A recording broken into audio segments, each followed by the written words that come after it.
Hey guys, welcome back to one more garden series. So మొన్న మేము trellis పెడుతున్నామని చెప్పాను కదా మా గార్డెన్ బెడ్ లో. సో ఆ ట్రెలిస్ చేయడం అయితే కంప్లీట్ అయిపోయింది. ఇప్పుడు దానికి కిందన గార్డెన్ బెడ్ ఎలా చేస్తున్నాం అంటే ఆ ట్రెలిస్ కల్లుకోవటానికి మొక్కలు వేయటానికి కింద ఎలా బెడ్ చేస్తున్నాం అనేది చూపిస్తాను, చూసేయండి. చూడండి, ట్రెలిస్ కి సరిపడినంత మనం ఇలా ఈ విడ్త్లో కట్ చేసుకోవాలి కదా. సో ఇలా అన్నమాట, మనకు కావాల్సిన విడ్త్లో ఈ పెన్సిల్తో మార్క్ చేసేసుకొని ఇలా ఇది పెట్టి ఏమంటాం మనం బ్యాక్ హోమ్ రంపం లాంటిది అంటాం కదా, దాంతో కట్ చేస్తున్నాము. యాక్చువల్గా మెషిన్స్ కూడా ఉంటాయి, పవర్ పెట్టుకొని కట్ చేసుకోవచ్చు. బట్ ఇది ఈజీ అనిపించింది మాకు దానికంటే. అది ఎందుకో కొద్దిగా అక్కడక్కడ స్టక్ అవుతుంది. సో ఇది పైగా చిన్న ప్లాంకే కాబట్టి చూడండి ఇలా కట్ చేసేస్తున్నాను. ఇటు మెజర్మెంట్ చూసుకుంటూ కట్ చేసుకోవడమే. చూడండి, ట్రెలిస్ అయితే ఇలా చేసేసుకున్నాం. ఈ గార్డెన్ బెడ్ కానుకొని ఇటొక ట్రెలిస్, అటొక ట్రెలిస్, అలాగే ఇటువైపు ఇంకొక ట్రెలిస్ పెట్టుకున్నాం అన్నమాట. So total 3.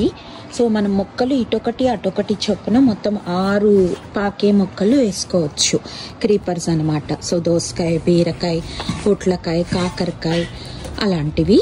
అండ్ ఇప్పుడు ఇది చూడండి, ఈ గార్డెన్ బెడ్ చేస్తున్నాం. ఎందుకంటే ఇక్కడ మనం సాయిల్ వేసేసి కావాల్సిన న్యూట్రిషన్స్ అన్నీ యాడ్ చేసేసి దాంట్లో మనం ఏ మొక్కనైతే అల్లించాలనుకుంటున్నామో ఆ మొక్కను వేస్తామన్నమాట. సో దట్ అది ఇక్కడ నుంచి ఇలా పైకి అల్లుకుంటుంది. అలా ఇటు నుంచి ఒక మొక్క, ఇటు నుంచి ఒక మొక్క. ఫర్ ఎగ్జాంపుల్ ఇటు నుంచి ఏమన్నా కొద్దిగా బరువైంది సొరకాయ వేసామనుకోండి, ఇటు కొద్దిగా తేలికైంది ఏ చిక్కుడుగాయో అలాంటివి వేసుకోవచ్చు. సో మొత్తానికి నేను ఇటు అటుగా ఒక 6కి రెడీ చేసుకున్నాం.